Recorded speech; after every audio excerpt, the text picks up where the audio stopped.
అందరికీ నమస్కారం అండి. ఇది జాబ్స్ ఇన్ఫర్మేషన్ ఛానల్. వీడియోలోకి వెళ్ళే ముందు చిన్న రిక్వెస్ట్, మన ఛానల్‌కి ఇన్‌స్టాగ్రామ్ పేజ్ అయితే ఉంది. ప్రతి ఒక్కరు కూడా ఫాలో అక్కడ మెసేజ్ అయితే చేసుకోవచ్చు. మీకు ఏ చిన్న డౌట్ ఉన్నా గాని నాకు ఇన్‌స్టాగ్రామ్ పేజ్‌లో మెసేజ్ చేస్తే మాత్రం నేను మీకు రిప్లై అయితే ఇవ్వడం అయితే జరుగుతుంది. పోస్టల్ డిపార్ట్‌మెంట్ సంబంధించి గాని, ఇతర గవర్నమెంట్ సంబంధించిన జాబ్స్ సంబంధించి ఏ చిన్న డౌట్ ఉన్నా గాని మీరు అక్కడ ఫాలో కొట్టి నాకు మెసేజ్ అయితే చేయండి. మీరు అక్కడ ఫాలో మీ మెసేజ్ అనేది డిస్‌ప్లే అయితే అవుతుంది కాబట్టి ప్రతి ఒక్కరు కూడా ఫాలో కొట్టి మెసేజ్ అయితే చేయండి. ఇన్‌స్టాగ్రామ్ లింక్ వచ్చేసి కింద డిస్క్రిప్షన్‌లో ప్రొవైడ్ చేస్తాను. ఇక మెయిన్ టాపిక్ వెళ్దాం. పోస్టల్ జీడీఎస్ 2025 నోటిఫికేషన్ సంబంధించి మనకు రిలీజ్ చేస్తారని మనకు అప్డేట్ అయితే రావడం అయితే జరిగింది. దానికి సంబంధించిన అప్డేట్ అనేది నేను టెలిగ్రామ్ గ్రూప్‌లో పెట్టినాను. టెలిగ్రామ్ గ్రూప్ కూడా కింద డిస్క్రిప్షన్‌లో ప్రొవైడ్ చేస్తాను. ఒకసారి జాయిన్ కండి అందులో కూడా. నేను ఆల్రెడీ నిన్ననే అప్డేట్ ఇచ్చినాను. మనకు త్వరలో జనవరిలో మనకు నోటిఫికేషన్ అనేది రిలీజ్ చేస్తారట. మనకు ఇన్ఫర్మేషన్ అప్డేట్ ప్రకారం అయితే నేనైతే చెప్తున్నాను.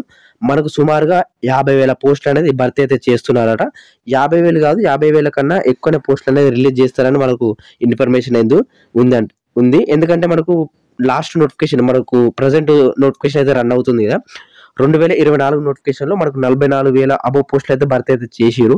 మనకు అందులో చాలా మంది కూడా ఫిల్ అయితే అవుతలేరు. ఎందుకంటే జాయిన్ అయితే అవుతలేదు. మనకు ప్రెజెంట్ ఇప్పుడు 4 లిస్టులు అయితే రిలీజ్ చేయడం అయితే జరిగింది. మనకు 5, 6 లిస్టులు కూడా మనకు డిసెంబర్ 31 లోపు మనకైతే రిలీజ్ అయితే చేస్తారు. ఆ నోటిఫికేషన్ వచ్చేసి మనకు డిసెంబర్ 31 లాస్ట్ డేట్ అన్నమాట. ఆ తర్వాత మనకు కొత్త నోటిఫికేషన్ అనేది రిలీజ్ అయితే చేస్తారు డిసెంబర్ 31 తర్వాత. ఎందుకంటే మనకు ఆ ఖాళీలు అనేది వాళ్ళకి గ్యాదర్ అయితే చేయాలి కదా. గ్యాదర్ అని చేసి ఎక్కడెక్కడ పోస్టులు ఉన్నాయి, ఎక్కడెక్కడ ఫిల్అప్ చేయాలనేది వాళ్ళంతా ఇన్ఫర్మేషన్ అనేది పోస్టల్ డిపార్ట్మెంట్ సంబంధించిన పోస్ట్ ఆఫీస్ నుంచి అయితే కలెక్ట్ అయితే చేస్తారు. కలెక్ట్ చేసి వాళ్ళు నోటిఫికేషన్ అయితే ప్రిపేర్ అయితే చేస్తారు. ప్రిపేర్ చేసి మనకు రిలీజ్ చేస్తారు. మనం అయితే అప్లై అయితే చేసుకోవాలి. ఆ విధంగా మనకు పోస్టల్ డిపార్ట్మెంట్ సంబంధించిన జాబ్స్ అయితే ఇవ్వడం అయితే జరుగుతుందన్నమాట. ఈ వీడియోలో కంప్లీట్‌గా చెప్తాను. నోటిఫికేషన్ డీటెయిల్స్ అన్ని కంప్లీట్‌గా చెప్తాను. మీకు ఏజ్ లిమిట్ ఇంత ఉండాలి. చాలా మంది కూడా చిన్న డౌట్ అయితే ఉండడం అయితే జరిగింది. 10th పాస్ పెడతారా లేకుంటే ఇంటర్ పెడతారా అనేది ఒక డౌట్ అయితే ఉండడం అయితే జరిగింది. ఇంకో డౌట్ కూడా ఉండడం అయితే జరిగింది. ఈసారి మరి ఎగ్జామ్ పెడతాడా లేకుంటే డైరెక్ట్ మళ్ళా అదే విధంగా మెరిట్ లిస్ట్ తీస్తాడా అనేది ఇంకో డౌట్ కూడా ఉంది. ఈ 2 డౌట్లు అనేది ఈ వీడియోలో క్లారిటీ చెప్తాను. అలాగే అప్లికేషన్ డేట్ అనేది ఎప్పుడు స్టార్ట్ ఉంది, నోటిఫికేషన్ ఎప్పుడు వస్తుంది కంప్లీట్‌గా చెప్తాను కాబట్టి వీడియో అనేది ఎండ్ వరకు చూడండి. ముందేలా మన ఛానల్ కొత్తగా అయితే సబ్స్క్రైబ్ చేసుకొని పక్కకున్న గంట సింబల్ ఆల్‌లో పెట్టుకోండి. చాలా మంది చూస్తున్నారు కానీ వెళ్ళిపోతున్నారు. మీకు నోటిఫికేషన్ సంబంధించిన డీటెయిల్స్ కావాలి అనుకుంటే మన ఛానల్ సబ్స్క్రైబ్ చేసుకొని పక్కకున్న గంట సింబల్ ఆల్‌లో పెట్టుకోండి. అలాగే వీడియోస్ చూస్తున్న ప్రతి ఒక్కరు కూడా లైక్ అయితే చేయండి. మన ఛానల్ కొంచెం బూస్ట్ అప్ ఉంటుంది. ఇక నోటిఫికేషన్ డీటెయిల్స్ సంబంధించి చూసుకుంటే మాత్రం మనకు ముందుగాల నోటిఫికేషన్ ఎప్పుడు వస్తుందంటే మనకు జనవరి 20 తర్వాత నోటిఫికేషన్ వచ్చే అవకాశం అయితే ఉంది. నేను మళ్ళీ చెప్తున్నాను. జనవరి 2025 20 తర్వాత మనకు నోటిఫికేషన్ అయితే రావడం అయితే జరుగుతుంది. ఎందుకంటే మనకు ప్రెజెంట్ మనకు 2024 సంబంధించిన నోటిఫికేషన్ అయితే జరుగుతుంది కదా. ఆ నోటిఫికేషన్ అనేది క్లోజ్ ఎప్పుడైతది డిసెంబర్ 31 రోజు మనకు క్లోజ్ అయితే అవ్వడం అయితే జరుగుతుంది. ఆ తర్వాత మనకు ఆ ఖాళీలు అని చెప్పినా కదా నేను స్టార్టింగ్, అవన్నీ భర్తీ చూసుకొని వాళ్ళైతే నోటిఫికేషన్ అయితే రిలీజ్ చేస్తారు. ఆ విధంగా మనం చూసుకుంటే మాత్రం మనకు 15-20 రోజులైతే పడతది. ఎందుకంటే ఆ ఇన్ఫర్మేషన్ అంతా గ్యాదర్ చేయాలి కాబట్టి. మనకు సుమారుగా చూసుకుంటే జనవరి మనకు వచ్చిన ఇన్ఫర్మేషన్ ప్రకారం చెప్తున్నా. మనకు పోస్టల్ డిపార్ట్మెంట్ వాళ్ళు తెలుసు కదా. నేను ఆల్రెడీ ప్రీవియస్‌గా నేను పోస్టల్ డిపార్ట్మెంట్‌లో వర్క్ చేసినాను. ప్రెజెంట్ నేను అందులో రిజైన్ చేసి వేరే సెంట్రల్ గవర్నమెంట్ సంబంధించిన జాబ్స్‌కి ప్రిపేర్ అవుతున్నా. మీ అందరికీ తెలిసిందే. తెలియని వాళ్ళకి చెప్తున్నాను. ఓకే. ఇక్కడ మనం చూసుకుంటే మాత్రం జనవరి 20 తర్వాత నోటిఫికేషన్ అయితే రావడం అయితే జరుగుతుంది. జనవరి 20 తర్వాత ఎప్పుడైనా రావచ్చు. ఓకేనా. పోస్టులు వచ్చేసి 50,000 అబోవ్ పోస్టులు అయితే భర్తీ అయితే చేస్తున్నారని మనకు ఇన్ఫర్మేషన్ అయితే రావడం అయితే జరిగింది. మరి ఎంతవరకు అప్లై చేస్తారు అంటే ఎంతవరకు ఫిల్అప్ చేస్తారనేది తెలవది. మనకు మాక్సిమం టు మాక్సిమం 50,000 పోస్టులు 45-50,000 పోస్టులు అయితే ఖచ్చితంగా ఈసారి భర్తీ అయితే చేస్తారు. ఎందుకంటే మనకు లాస్ట్ 2-3 ఇయర్స్ నుంచి చూసుకుంటే గానీ మనకు లాస్ట్ 2-3 ఇయర్స్‌లో ఒకసారి ఒక ఇయర్ 30,000 వచ్చింది. ఇంకో ఇయర్ 40,000 వచ్చింది. మనకు ఎందుకంటే ఇప్పుడు ఇప్పుడు 2024లో ఒకటే నోటిఫికేషన్ అనేది రిలీజ్ చేసిర్రు. అప్పుడు ఎంత 44,000 పోస్టులు. మనకు అంతకుముందు 2 నోటిఫికేషన్‌లు రిలీజ్ చేసేది. అప్పుడు ఎంత 30,000 ఒకసారి, ఇంకోసారి 20,000, 25,000 అట్లా రిలీజ్ చేసేది. ఓవరాల్‌గా మనకు 50, 55,000, 60,000 మంది అయితే ఫిల్అప్ అయితే అయ్యేది. మరి ఈసారి ఇయర్‌కి ఒక్కసారే రిలీజ్ చేస్తున్నారు కాబట్టి మనకు ఎక్కువ పోస్టులు రిలీజ్ చేసే అవకాశం అయితే ఉందన్నమాట. మనకు సుమారుగా 50,000 పోస్టులు okay. Next point. Next 10th పెడతారా, ఇంటర్ క్వాలిఫికేషన్ పెడతారా అంటే మనకు 100% 10th పాస్ అయితే సరిపోతుంది ఈ నోటిఫికేషన్‌కి. ఎటువంటి ఎక్స్‌పీరియన్స్ గాని, ఎటువంటి స్పోర్ట్స్ సర్టిఫికేట్స్ గాని, ఎటువంటి వేరే సర్టిఫికేట్స్ అవసరం లేదు. మీ దగ్గర 10th మెమో ఉంటే పాస్ అయ్యి 10th మెమో ఉంటే మీకైతే జాబ్ అయితే కన్ఫర్మ్. అంటే 10th మెమో ఉంటే జాబ్ అయితే కన్ఫర్మ్ అంటే కొన్ని స్టేట్‌లల్ల మీ మార్కులు బట్టి మీ ఆధారం మెరిట్ లిస్ట్‌లో మీకు వచ్చిన మార్కులు ఉంటాయి కదా 10థ్‌లో దాని ద్వారా అయితే మీరు జాబ్ వచ్చే అవకాశం అయితే ఉంటుందన్నమాట. ఇక నెక్స్ట్ ఈసారి ఎగ్జామ్ ఉంటదా? ఉండదా? అంటే 100% ఎగ్జామ్ అయితే ఉండదు. ఎటువంటి ఎగ్జామ్ అయితే కండక్ట్ అయితే చేయరు పోస్టల్‌లో. ఎందుకంటే మనకు ఈ 15 వేల పోస్టులకు అంటే ఈ 15 వేల జాబ్‌లకు ఎటువంటి ఎగ్జామ్ అయితే కండక్ట్ అయితే చేయరు. ఎందుకంటే ఒక పాయింట్ చెప్తానండి. ఇప్పుడు ఎగ్జామ్ కండక్ట్ చేయండంటే ఆన్‌లైన్ ఎగ్జామ్స్ అనేది జరుగుతుంది ప్రెజెంట్ ఇప్పుడు. ఆన్‌లైన్ ఎగ్జామ్స్ సెంటర్స్ కావాల్సిన అమౌంట్ అనేది మన పోస్టల్ డిపార్ట్‌మెంట్ దగ్గర లేదన్నమాట. అంత అమౌంట్ పే చేసి మీకు ఎగ్జామ్‌లు పెట్టి ఇదంతా అవసరం లేదు. అలాగే దీనికి సంబంధించిన ఈ నో ఈ ఈ పోస్ట్ ఉన్నది కదా!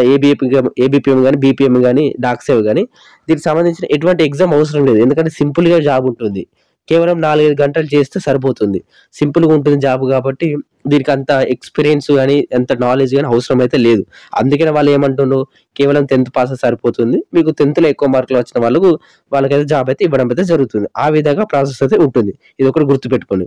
ఇంత మంచిగా, ఇంత డీటెయిల్‌గా ఎవడైతే ఏ యూట్యూబర్ కూడా ఎక్స్‌ప్లెయిన్ అయితే చేయడన్నమాట. నెక్స్ట్ మొత్తం డీటెయిల్స్‌గా చూసుకుందాం ఒకసారి. ఇక్కడ నోటిఫికేషన్ డీటెయిల్స్ సంబంధించి చూసుకుంటే మాత్రం మనకు ఇందులో 3 అయితే ఉండడం అయితే జరుగుతుంది. అంటే 3 పోస్టులు అనేది ఉండడం అయితే జరుగుతుంది. ఫస్ట్ వన్ వచ్చేసి బీపీఎం అంటారు. ఇది పెద్ద పోస్ట్ అన్నమాట. ఇందులో జీడీఎస్‌ల గ్రామీణ డాక్ సేవకుల పెద్ద పోస్టు. బ్రాంచ్ పోస్ట్ మాస్టరు ఇది వచ్చేసి మనకు ఫస్ట్ పోస్ట్ అన్నమాట. నెక్స్ట్ వచ్చేసి అసిస్టెంట్ బ్రాంచ్ పోస్ట్ మాస్టర్ వచ్చేసి ఏబీపీఎం. ఇంకొకటి డాక్ సేవక్ అయితే ఉండడం అయితే జరుగుతుంది. 3 అయితే ఉండడం అయితే జరుగుతుంది. ఈ 3 అయితే మనకు ఇందులో అయితే కండక్ట్ అయితే చేస్తారన్నమాట. అంటే ప్రొఫైల్ అయితే కండక్ట్ అయితే చేస్తారన్నమాట. నెక్స్ట్ ఏజ్ లిమిట్ విషయం చూసుకుంటే మనకు ఎవరైతే మినిమం 18 సంవత్సరాల నుండి మినిమం మాక్సిమం 40 సంవత్సరాలు ఎవరైతే ఉంటారో వీళ్ళకి వచ్చేసి ఎలిజిబుల్ అన్నమాట ఈ నోటిఫికేషన్ అప్లై చేసుకోవడానికి. అలాగే దీనికి సంబంధించిన ఏజ్ రిలాక్సేషన్ కూడా ఉంది. మీకు కిందికి చూసుకుంటే మాత్రం relaxation to upper age limit అనేది ఉండడం అయితే జరిగింది. మీకు కిందికి స్క్రోల్ చేస్తే మాత్రం ఇక్కడ ఎస్సీ ఎస్టీ వాళ్ళకు 5 సంవత్సరాలు, ఓబీసీ వాళ్ళకు 3 సంవత్సరాలు అండ్ ఈడబ్ల్యూఎస్ అంటే ఇక్కడ ఉన్న ఎకనామికల్లీ వీకర్ సెక్షన్ వాళ్ళకు ఎటువంటి రిలాక్సేషన్ అయితే లేదు. వీళ్ళకు కేవలం 18 నుంచి 40 సంవత్సరాలు ఉంటే వీళ్ళైతే అప్లై అయితే చేసుకోవచ్చు. Next person with disabilities PWD 10 సంవత్సరాలు and person with disability PWD plus OBC వచ్చేసి 13 సంవత్సరాలు, పీడబ్ల్యూడి ప్లస్ ఎస్సీ ఎస్టీ వాళ్ళకు 15 సంవత్సరాలు. ఓవరాల్గా వీళ్ళకి ఒక 55 సంవత్సరాలు, వీళ్ళకు ఒక 53 సంవత్సరాలు అయితే ఉండడం అయితే జరుగుతుంది. వీళ్ళకి పీడబ్ల్యూ వాళ్ళకి వచ్చేసి ఒక 50 సంవత్సరాలు అయితే వీళ్ళకైతే ఏజ్ లిమిట్ అయితే ఉంటుంది. ఈ ఏజ్ లిమిట్ అనేది ఒకసారి వేరే ఇంపార్టెంట్ కాబట్టి ఒకసారి చూసుకోండి. నెక్స్ట్ ఎడ్యుకేషన్ క్వాలిఫికేషన్ వచ్చేసి కేవలం 10th పాస్ అయితే సరిపోతుంది. నేను మళ్ళీ చెప్తాను. ఇక్కడ మీరు పాయింట్ చూసుకుంటే educational certificate qualification for engagement of GDS is secondary school examination pass certificate of 10th standard with passing marks in mathematics English conducted by the regional board of school education government and ఉండడం అయితే జరుగుతుంది. India state government union territories సంబంధించిన ఎవరైనా apply అయితే చేసుకోవచ్చు. మీ దగ్గర 10th certificate ఉంటే సరిపోతుంది. ఓకే, ఇది ఒకటి గుర్తుపెట్టుకోండి. నెక్స్ట్ దీనికి సంబంధించిన నాలెడ్జ్ అయితే అడుగుతున్నారు. ఇది నాలెడ్జ్ కంపల్సరీ అయితే కాదు, మీకు సింపుల్ గా దాని గురించి తెలుసుకుంటే సరిపోతుంది. నెక్స్ట్ దీనికి సంబంధించిన సాలరీ చూసుకుంటే మనకు ఇందులో 3 పోస్టులు ఉండడం అయితే జరుగుతుంది. ఒకటి బీపీఎం, ఒకటి ఏబీపీఎం, ఒకటి డాక్ సేవక్. చెప్పిన కదా 3 అయితే ఉండడం అయితే. బీపీఎం వచ్చేసి మనకు టీఆర్సీఏ స్లాబ్ ప్రకారం 12,000 నుంచి 29,380 రూపాయలు అయితే ఉండడం అయితే జరుగుతుంది. ఇది వచ్చేసి ఇప్పుడు నేను చెప్పేదంతా బేసిక్ పే అన్నమాట. ప్లస్ దీనికి అలవెన్స్ కూడా ఉంటాయి. అది అలవెన్స్ తర్వాత మాట్లాడుకుందాం. బీపీఎం వచ్చేసి 12,000 నుంచి 29,380 రూపాయలు. నెక్స్ట్ ఏబీపీఎం అన్న డాక్ సేవక్ అన్న రెండు ఒకటే.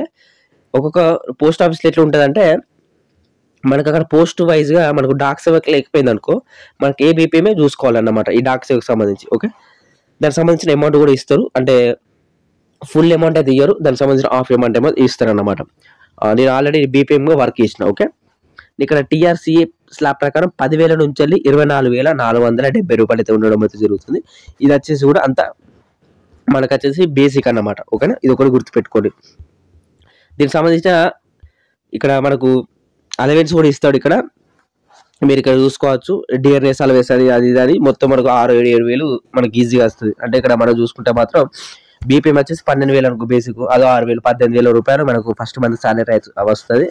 ఏది బీపీఎంకి. మనకి ఏ బీపీఎం కానీ డాక్ సేవక్ చూసుకుంటే మాత్రం మినిమం ఒక 14,000-16,000 అయితే రావడం అయితే జరుగుతుంది.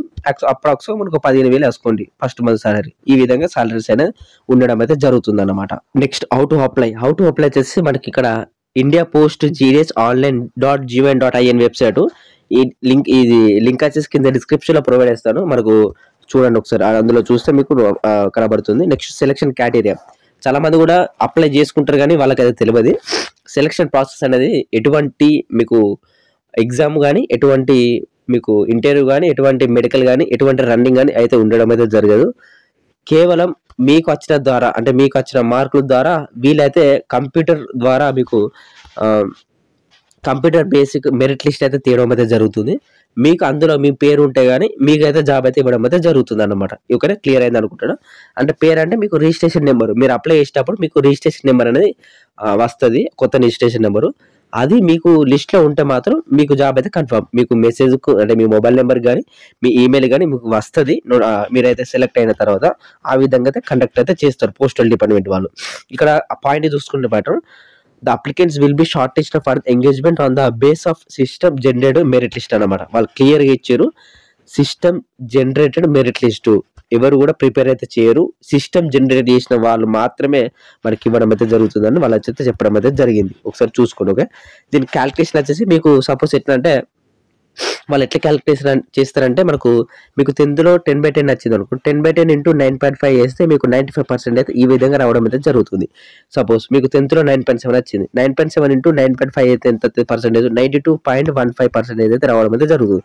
మీకు పర్సెంటేజ్ అనేది ఫైనల్ అన్నమాట ఇక్కడ. ఇప్పుడు 9.7 ఉన్నది. ఇప్పుడు 9.7 ఉండి మీకు 9.7% కాలిక్యులేట్ చేస్తే మీకు 92.15 ఇది ఫైనల్ అన్నమాట. 92.15 అనేది ఫైనల్. ఓకేనా? ఈ విధంగా క్యాలిక్యులేట్ అయితే చేస్తారు. మీకు కొందరు అడగచ్చు. అంటే నాకు 10/10 వచ్చిందన్న నాకు అంటే 97 వచ్చిందన్న నాకు జాబ్ రాలేదు. కొందరు 95%కే జాబ్ వచ్చిందంటే అది 95% ఇది పాయింట్స్ అన్నమాట. ఇదొకటి గుర్తుపెట్టుకోండి. ఇది చాలా మంది తెలవక కన్‌ఫ్యూజ్ అవుతారు. ఇది పర్సెంటేజ్. ఈ 95% ఎప్పుడు వస్తది? నీకు 10థ్‌లో 10/10 ఉంటే 95% వస్తది. నీకు 10థ్‌లో 9.7 ఉన్నది. 10థ్‌లో 9.7 ఉంటే ఏ విధంగా వస్తది నీకు 92 వస్తది. ఇక్కడ 92 పెద్దదా? 95 పెద్దదా? కాబట్టి ఎవరికి జాబ్ ఇస్తాడు? 95కి ఇస్తాడు. ఆ విధంగా క్యాలిక్యులేట్ అయితే చేస్తారన్నమాట. ఇదొకటి గుర్తుపెట్టుకోండి. ఇది ఏ యూట్యూబర్ కూడా చెప్పడు ఈ విధంగా. ఓకే. సెలక్షన్ ప్రాసెస్ విషయంగా ఇదంతా కూడా డాక్యుమెంట్ మనకు సెలెక్ట్ అయిన తర్వాత మీకు డాక్యుమెంట్ వెరిఫికేషన్‌కి అయితే పిలుస్తారు. ఆ తర్వాత మీకు జాబ్ అయితే ఇవ్వడం అయితే జరుగుతుంది. దీనికి సంబంధించిన ఫీ పేమెంట్ కూడా ఉంది. ₹100 ఫీ పేమెంట్ అయితే చేయాలి. దీనికి ఎస్సీ, ఎస్టీ వాళ్ళకు ఎటువంటి ఫీ పేమెంట్ అయితే లేదు. మిగతా వాళ్ళకు ₹100 ఫీ పేమెంట్ అయితే చేయాలన్నమాట. ఇక్కడ మీరు చూసుకుంటే మాత్రం స్క్రీన్ మీద ఫీ పేమెంట్ వచ్చేసి ₹100 ఫీ పేమెంట్ చేయాలి. ఎవరైతే ఫీమేల్ గానీ, ఎస్సీ గానీ, ఎస్టీ గానీ, పీడబ్ల్యూడీ గానీ ఇలా అయితే ట్రాన్స్ ఉమెన్ వాళ్ళు గానీ ఎటువంటి ఫీ పేమెంట్ అయితే చేసే అవసరం లేదు. ఫ్రీగా చేసుకోవచ్చు. మిగతా వాళ్ళు ₹100 ఫీ పేమెంట్ చేయాలి. ఇక్కడ చూసుకుంటే ఇది మీకు డాక్యుమెంట్ వెరిఫికేషన్‌కి తీసుకొని వెళ్ళాల్సిన డాక్యుమెంట్స్ అన్నమాట. ఈ డాక్యుమెంట్స్ మీ దగ్గర ఉంటే మీరు అప్లై చేసుకోవచ్చు. మీరు తీసుకొని వెళ్ళొచ్చు. ఓకే. ఇక్కడ ఒరిజినల్ 10th మార్క్స్ షీటు అలాగే కమ్యూనిటీ సర్టిఫికేట్, కాస్ట్ గానీ, ఈడబ్ల్యూఎస్ గానీ ఉంటాయి కదా! అది చూసుకోండి. Next PWD, next transgender, next date of birth certificate, next medical certificate ఇవన్నీ కూడా తీసుకొని అయితే వెళ్ళాలి. మీరు ఒకసారి చూసుకోండి. స్క్రీన్ షాట్ అనేది తీసుకోండి. ఓకే.